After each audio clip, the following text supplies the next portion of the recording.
and welcome to the Outdoor Adventure in HD channel. This is Outdoor Adventure here, and you're tuning in to my Why motorcycle video. So thanks for showing up. If you're tuning in early in the early months of 2016, the channel's still fresh. It's still got a lot of new ideas. There's not a lot of videos out yet. So welcome. Stay here for the ride and see what develops as the channel progresses and more videos are released.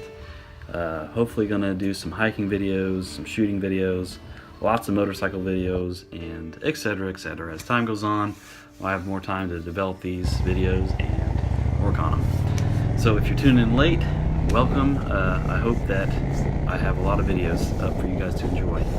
So anyway, getting right into it.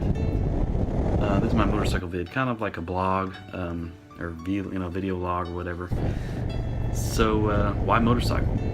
It's a good question.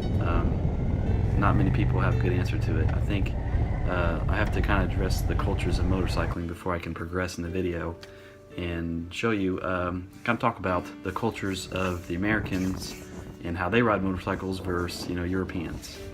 Europeans have limited space, gas is expensive, and motorcycles are just practical. So they kind of integrate them into their everyday commute, and then I'm sure there's still the pleasure aspect to it, but there's more of a commute factor in European and Asian countries. Here in America, we have Suburbans and trucks that get 13 miles per gallon, and it's no big deal. Gas is cheap here, and we have the space. We have 3-car garages for them.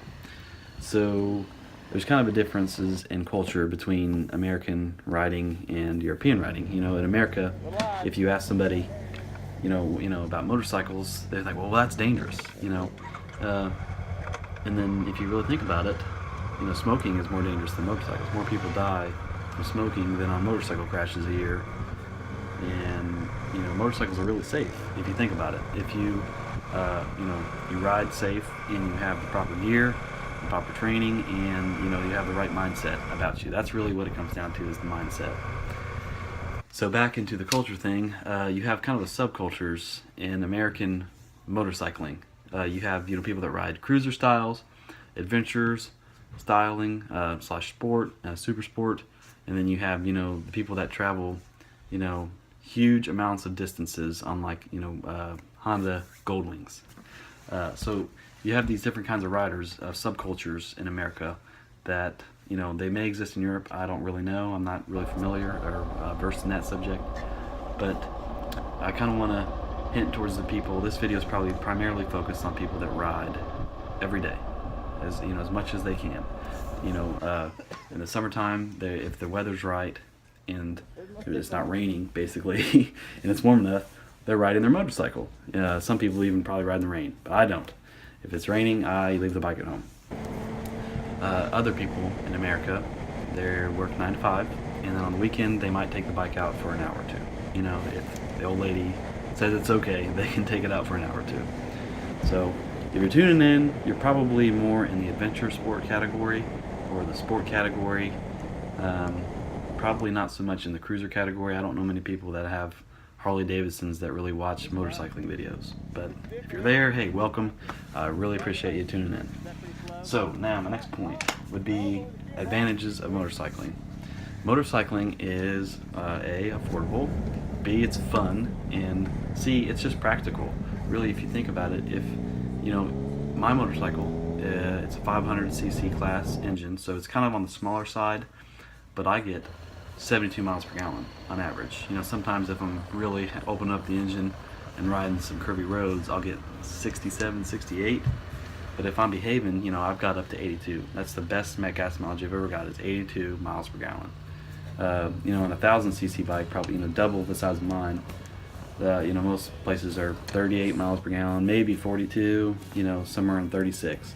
Whereas my car gets 25 miles per gallon on average. Sometimes it's better, sometimes it's worse, just depends on how I drive. So, the advantage of motorcycling in all cultures, European and Asian, Australian, everywhere, motorcycles are awesome. Especially if you're tuning in America and you live in California. Just think of the time saving lane splitting, because it's legal in California, where the traffic backed up in Los Angeles and other cities in California. It is just outrageous. These people just are at a standstill for hours. Another city is Charlotte in the Carolinas. My gosh, on rush hour, I mean, it's a standstill on the interstate. You are not moving. It takes you an hour to get somewhere. On a motorcycle, if you can lane split, if legally you can do it, just think of the time saved where you just keep going. Even if your car is a Prius and you're getting whatever gas mileage a Prius gets, I don't know, outstanding. If you're at a standstill, you're getting 0 miles per gallon. It doesn't matter what you're driving, you're getting 0 miles per gallon, where that motorcycle just zips right on through. So, the practicality of motorcycles is, and my MacBook just freaking shut off here. Get back to it. Okay, so back to my notes. Gas mileage. You have a fun commute, cheap overall comparison to cars. If you have a motorcycle, you can get a brand new mid-size, middleweight motorcycle for $7,000. And if you look at the loan, payments on that, if you have good credit and whatnot, insurance rates are very low for adventure-style bikes that are small or cruisers. You could get a motorcycle payment around $200 with insurance paid, and that's full coverage, comprehensive payments. So really, if you can make the cash for it, it's like making the time for something. If you can make the cash for it and find it, the practicality of motorcycles is just outstanding. The gas mileage that you save, the time that you save in commuting, and then just the pleasure aspect of it is really fun. I mean, and when I drive my motorcycle to work or to the store, if I'm picking up some groceries or whatever I'm doing, it is just so enjoyable. It is just so much fun to ride motorcycles. So the car versus motorcycle, obviously in California, maybe Texas and Florida, they probably have year-round motorcycle weather and warmth, where you can actually practically ride it. My cutoff is around 55 degrees is too cold for me to ride. When that's when me layering up, it's just because when you ride in the cold, you usually subtract 20 to 30 degrees just because of the wind. So when I'm riding 55 degrees, you subtract, just say 20, it's really like I'm out in 35-degree weather. And that's with insulated gloves. I wear a full face helmet, riding jacket with insulation, and hoodies, jackets, whatever. So practicality of it depends where you live geographically. I mean, if you live in Washington State, it rains every day almost. I think it's cold. Maybe motorcycling, you might have a couple of good weekends for it in the summertime. Whereas in California, you could probably ride every day. I mean, really, you could probably ride every day. So let's get into the safety aspect of motorcycling. Getting back into the culture thing, you have cruiser style riders versus, let's just say, super sport riders. The super sport riders are going to be very dangerous, and that's why the insurance rates are so high on super sport motorcycles. I mean, you could spend up to $2,000 a year on insurance if you're in your 20s or 30s. They're just the mindset of those people is drive fast and get there fast. Whereas the cruiser mindset would probably be kind of see the sights and scenery. Look left and right. Where the super sport, you're just forward. 100 miles, a million miles an hour. So, next step, wear neon. I think I've heard some statistics that say 37% less likely to be hit or have an accident if you're wearing neon. And that's just because people see you. When I wasn't wearing neon, people were pulling out in front of me left and right. It was like every day was a near-death experience for me to be on a motorcycle. Just people pulling out in front of me in traffic. And I'm like, by gosh, do they not see me? I'm not driving fast. I'm in the center of my lane. I'm being responsible. I'm not acting a fool, and these people still pull out in front of me, or then they hit on their brakes, or whatever the occasion may be. As soon as I bought neon gear, it was like suddenly nobody pulled out in front of me anymore. I was like, man, this is crazy. Just wearing this neon, people see me, and then they avoid you. So that's a huge thing if you're going to be into motorcycling. Get neon if you can. Now here's the funny thing. Most people that wear neon and are very safe about motorcycling tend to be on adventure style bikes.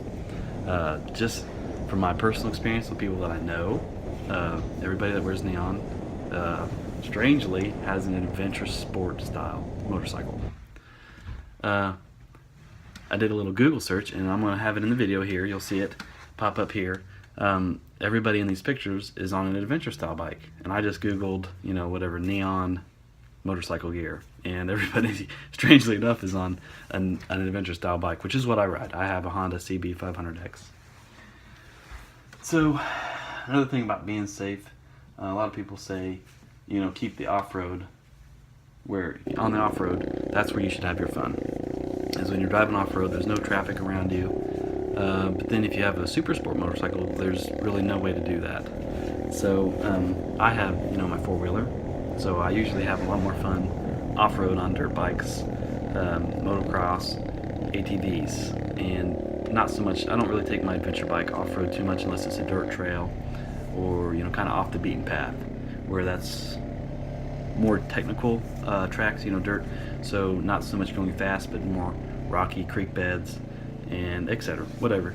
If you can, keep your fun to the off-road and drive responsible and safe on-road. You know, follow the speed limit. Don't be weaving in and out of traffic and being a retard, basically. So another thing about safety is group rides. While these can be fun, you know, they have the potential to be very dangerous situations for you to be in, because when super sport riders get together, you may have a rider that's not as experienced as another rider, and this one rider does something fast or dangerous, and what this one person wouldn't do alone, he kind of feels pressured into doing. Definitely happens in super sport riders. I've ridden with cruisers. Doesn't really tend to happen. It's just like they feed off of each other's adrenaline, and you know, stupid things can happen. So if you're ever in that situation, you just have to be aware of it and just kind of back off and let them do their thing, and then catch up at the next meeting place if you're in a group ride. That's pretty much what you got to do. Super sport riders can have aggressive riding attitudes. Definitely. There's just so much potential, so much energy in that bike that can be used, and just the sheer acceleration of a super sport bike is just outrageous. I mean, my bike is so slow compared to a CBR 600RR, you know, or a Kawasaki Ninja. I mean, they're gone. If they want to go, they're gone. There's no keeping up to them. And I just kind of chug along and get there at a reasonable speed to the next meeting place. I don't know if I want to cover that. I don't know. It's just exploration on adventure bikes is awesome. I have that wrote down.